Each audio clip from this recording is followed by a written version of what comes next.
les relations entre la France et les territoires africains qui sont devenus indépendants en 1960 ont toujours été des relations à sens unique au profit de la France, ex-colonisateur donc, qui a tiré beaucoup de ces ex-colonies. D'abord, il y a eu l'esclavage, par lequel beaucoup de Noirs d'Africains ont été transportés vers d'autres continents, notamment en Amérique et aussi dans les Caraïbes, afin donc de servir, si vous voulez, l'industrie, l'économie coloniale de la France. À un moment donné, il a fallu donc changer de mode opératoire et c'est passé à la colonisation, ce qu'on appelle la colonisation. Et cette colonisation aussi, à un moment donné, a dû prendre fin après la fin de la guerre mondiale. Les pays ont été donc admis entre griffes à l'indépendance et il s'est ouvert justement une période assez trouble qui correspond donc à cette définition de France-Afrique, par laquelle la France, tout en ayant concédé des indépendances aux pays africains, à certains pays africains, continuait à diriger ces pays et surtout à exploiter les richesses de ces pays-là. Et les stigmates de ce qu'on appelait la néocolonisation, c'est-à-dire la période en 1960 et les moments où nous cherchons à nous libérer, cette période a été caractérisée par plusieurs signes. Vous avez la présence des entreprises françaises sur les secteurs stratégiques, le pétrole pour la plupart, les pays qui sont producteurs du pétrole, le coton pour les pays agricoles comme le Burkina Faso, le Mali ou autres. Et également, sur le plan politique, on a pu assister aussi à la mainmise de l'ex-colonie, la France, à travers des choix non ouverts. C'est-à-dire que les chefs d'État, à travers les élections, étaient déjà choisis par certains milieux français. Et puis, on habillait ces choix par des élections par lesquelles donc, les populations africaines avaient l'impression de désigner leurs propres dirigeants, alors qu'en réalité, il s'agissait de... Donc, si on veut... d'un choix dicté. Un choix dicté. Si on veut résumer la France-Afrique, il s'agit d'une forme de relation internationale entre la France et certains pays africains, une relation à double fond. On a un premier fond où il y a les relations normales régies par le droit international, qui se résume à la diplomatie, et puis un deuxième fond où il se déroule des activités purement illégales, où on a des affaires qui se déroulent, des exploitations à n'en pas finir, etc., etc. Donc c'est le mélange de ces deux fonds de relations internationales, diplomatie d'un côté et affaires africaines, comme on dit, de l'autre, qui donne ce qu'on appelle la France-Afrique. Monsieur Bayala, comment vous percevez les différentes manifestations de la France-Afrique? Oui, je dirais déjà à l'origine de ce concept qui remonte à la veille des indépendances 1960, c'est un mot qui va être prononcé pour la première fois par un des plus beaux représentants ou figurants de cet instrument politique que la France met en place, qui est le président Félix Houphouët-Boigny. Le président Félix Houphouët-Boigny hérite d'un désir de la survie de la France lorsque les pays africains désirent leurs indépendances. Ça met un terme à un processus où la France avait pour propriété privée et personnelle les populations africaines, leurs matières premières et leur territoire. Elle se donnait tout le loisir à elle seule. Avec la fin de la Deuxième Guerre mondiale en 1945, les États-Unis vont faire injonction au putschiste, le général Charles de Gaulle, d'alors qui sera d'ailleurs intronisé président en 1944 par le président anglais Churchill et le gouverneur militaire américain Dwight Eisenhower. Et cette injonction va éclater les gros profits que la France tirait de l'exclusivité des colonies qui étaient sous son couvert. Alors, elle va devoir partager ces gros profits-là avec la volonté de son sauveur américain et la volonté de ces citoyens africains ou de ces élites africaines qui désirent désormais être maîtres de leur destin. Même si on sait que ces indépendances accordées l'ont été sous le couvert de la communauté française d'Afrique à travers le référendum de 58, on remarque que pour garder le cap et continuer à gagner, il lui faut mettre en place des instruments. Elle va bénéficier d'atouts structurels que sont les élites militaires qui ont combattu à ses côtés dans la guerre d'Indochine, dans la guerre d'Algérie, dans la guerre de la Seconde Guerre mondiale. Et cette institution de militaires qui étaient des soldats français avec la nationalité française et également des élites politiques qui vont prendre la tête des jeunes États français, qui sont des citoyens français. Il faut le préciser. C'est-à-dire que désormais, ce n'est plus cette démarche d'une France qui est là par elle-même. Elle passe sous le couvert de citoyens noirs africains qui baissent un peu l'attention de leur population, qui sont prises dans une sorte de nébuleuse où elles ont l'impression qu'elles ont en face leurs cousins, leurs tantes et pères, qui ne va pas leur imposer l'atrocité et la violence de l'exploitation que le blanc et les gouverneurs blancs leur imposaient. Donc pour entretenir cette survie, alors on va... Avant 1960, le concept était déjà déroulé. Et on fera en sorte que ces indépendances tombent entre les mains d'une élite politique dont les caractéristiques majeures, c'est qu'elles mettent en avance les intérêts français au détriment des intérêts des jeunes nations. C'était le critère pour être retenu ou pour arriver comme chef d'État, excepté Sékou Touré qui, à travers son nom au référendum, a payé cash pour cette désobéissance. On observe que à côté de cette élite militaire qui voue culte à l'hégémonie et aux intérêts supérieurs de la France, qui est une manière pour faire en sorte que personne n'accède à la suprématie, au pouvoir d'État s'il n'est acquis préalablement aux intérêts supérieurs de la métropole. C'était un critère d'accès. Le deuxième élément, c'est l'élite militaire, qui est comme une sorte de chien de garde qui observe le mouvement des élites militaires et politiques par rapport à leur loyauté à l'agenda qui les a investis à la tête des jeunes États.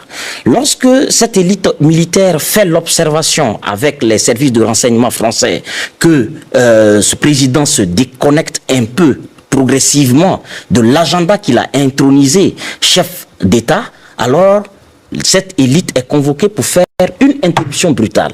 L'introduction des coups d'État en Afrique prend forme à travers cette élite dont le statut était des soldats français. C'est le cas de Eyadema qui renverse Sylvanus Olympio, qui a eu, selon elle, des mesures de détruire l'une des institutions fortes du maintien de la France-Afrique ou des intérêts français, qui est le franc CFA, le franc des colonies françaises d'Afrique.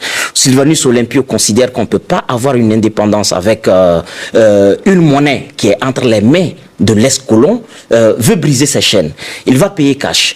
Le soldat français Moussa Traoré va faire un coup d'État à Modibo Keïta qui était allé jusqu'à mettre en place un instrument de souveraineté monétaire.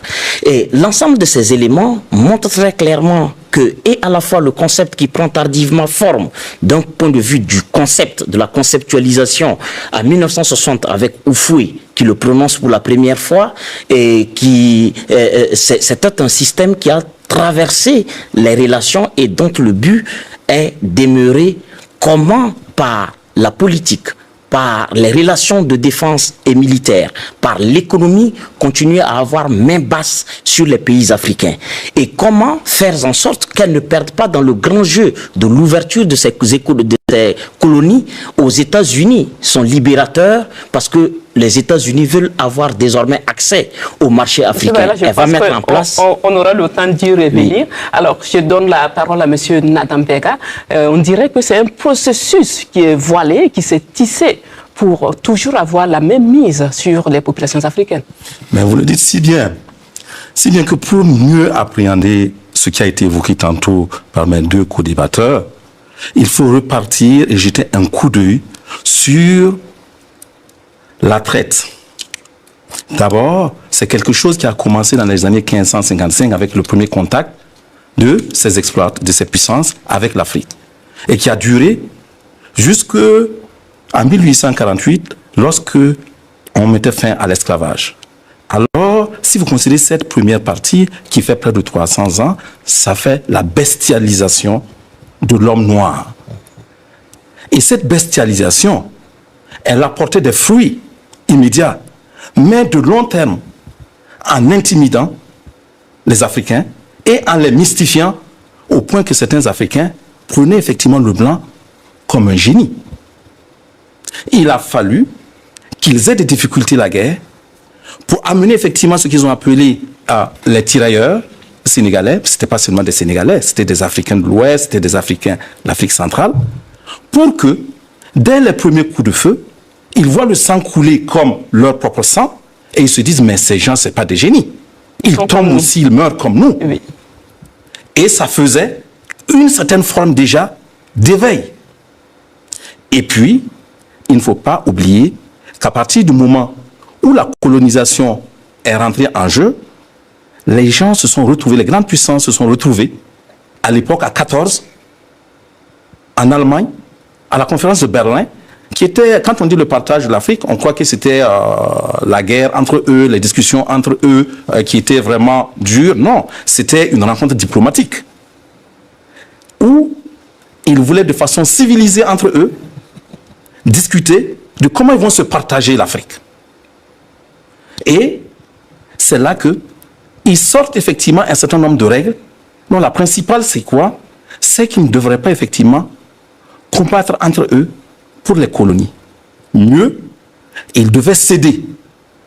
Et là où quelqu'un avait perdu, une des puissances avait perdu, les autres devaient l'aider à s'installer. Et c'est à partir de là que la France gagne effectivement ce qu'elle a appelé effectivement AEF, pour ce qui est des États qui parlent français, si vous voulez aujourd'hui les repérer, en Afrique équatoriale, et la OEF. Et c'est ce qu'ils ont commencé à appeler leur prix carré. Et si vous suivez effectivement l'information au Mali, oui, le ministre des Affaires étrangères disait que on leur a dit, mais c'est le Mali, c'est à eux. Donc ça veut dire que si vous repartez de ce temps colonial à aujourd'hui, la mentalité n'a pas changé. Sauf que, nous changeant, les rapports économiques s'étant installés, comme le disait effectivement mon co-débatteur ici, Siaka, il s'est passé que le commerce s'installe. Alors on se dit, il faut masquer. Et c'est bien que vous ayez dit effectivement comment ils masquent. Il faut commencer effectivement à masquer. Et pour masquer, qu'est-ce qu'ils font? Ils se disent, il faut que nous venions avec effectivement des mécanismes. Et ces mécanismes, c'est d'abord au plan culturel, qui a commencé depuis effectivement la colonisation et qui s'est approfondi. Oui. Au plan culturel, vous allez voir effectivement d'abord la langue, parce que la langue est un véhicule de culture. Et ils exportent effectivement par le mécanisme de communication qu'ils mettent en place les valeurs qui sont les leurs. Au point où il a été développé, si vous prenez un bouquin très intéressant qui a été écrit par Guépier A, qui s'est dit... Excusez-moi, M. Nadampega, nous allons revenir à vous dans un instant. On a un moment, vous apercevez les manifestations de la France-Afrique. Merci, madame. je disais, Madame Diarra, comment vous appréciez les grandes manifestations de la France-Afrique et cette forme de recolonisation donc de nos pays? Merci, Madame. Permettez-moi tout d'abord de remercier.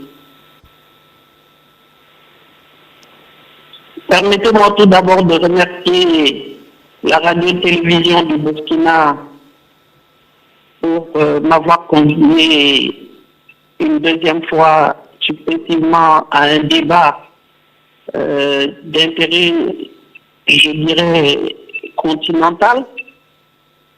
Et je voudrais par là dire que le problème qui concerne les relations entre la France et l'Afrique concerne en réalité l'ensemble des pays francophones.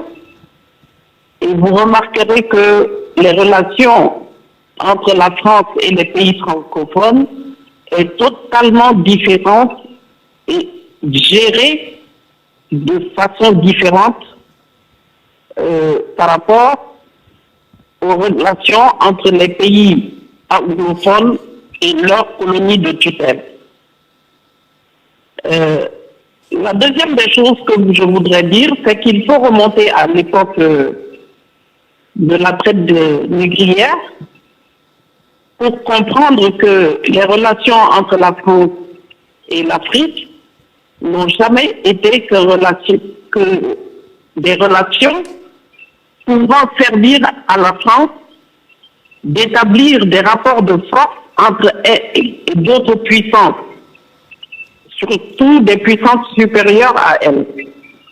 Je voudrais par là rappeler que la France n'a jamais été un pays consommateur, passez-moi le terme, d'esclaves qui étaient déportés, mais que c'était la France qui menait la chasse aux esclaves dans les pays africains, notamment les pays de l'Afrique de l'Ouest et les pays dits francophones, pour approvisionner d'autres pays, d'autres continents tels que l'Amérique, pour leur fournir de la main-d'œuvre. Cela atteste déjà que la France, en réalité, n'a pas de ressources sur son territoire. Alors, que faut-il faire pour se positionner et maintenir sa position? Donc, il faut situer la question dans l'évolution de l'histoire. C'est-à-dire que les relations entre la France et les pays africains, notamment les pays francophones de l'Afrique de l'Ouest, ont été des relations contextuelles qui se définissent et qui se développent en trois étapes. Il y a bien sûr l'étape de la colonisation. On passe de cette étape à celle de la pénétration française pour vraiment occuper les territoires africains en installant des colons et en imposant la langue française. Et donc, par la langue française, en imposant la culture française et en asservissant, bien sûr, nos mentalités, en plus des esclaves qu'ils déportaient. Ensuite, il y a l'époque de la guerre, la Première Guerre mondiale, la Deuxième Guerre mondiale, pendant lesquelles toujours la France, pour des raisons sécuritaires et économiques, a utilisé, bien sûr, les ressources africaines militaires des combattants, comme on disait les tirailleurs sénégalais, pour sauver la France et une partie de l'Europe. Puis nous sommes passés, bien sûr, à l'époque pré-indépendance, bien sûr, post-coloniale et pré-indépendance, avec les résistances des pays de l'indépendance qui voulaient bien sûr s'affranchir de la gestion coloniale, puisque ayant eux-mêmes été le produit de cette formation et ayant compris que l'Afrique doit s'affranchir de la France si nous voulons avancer. Et vous avez enfin la période dite démocratique qu'on nous a imposée, avec bien sûr la conférence de la Baule qui a été le déclencheur, et qui imposait aux États africains, notamment francophones, l'institution de la culture démocratique, qui consistait bien sûr par des manipulations à elles bien établies, d'organiser des élections et d'accéder au pouvoir uniquement par la voie des élections, ce qui leur permettait de choisir un candidat, comme l'un des co-débatteurs l'a dit, et bien sûr, ce candidat devrait être choisi sur un agenda préétabli par rapport aux intérêts de la France. Et la France n'a jamais essayé de sauver le rapport de force entre elle et les autres pays en se servant de l'Afrique, parce que la France en réalité n'a aucune ressource. Donc je vais m'en arrêter là pour ma première intervention en attendant la suite des questions. Merci beaucoup, Madame Diarra. Merci d'avoir regardé la vidéo. Avant de nous quitter, n'hésitez pas à partager vos avis dans les commentaires. À bientôt pour de nouvelles vidéos.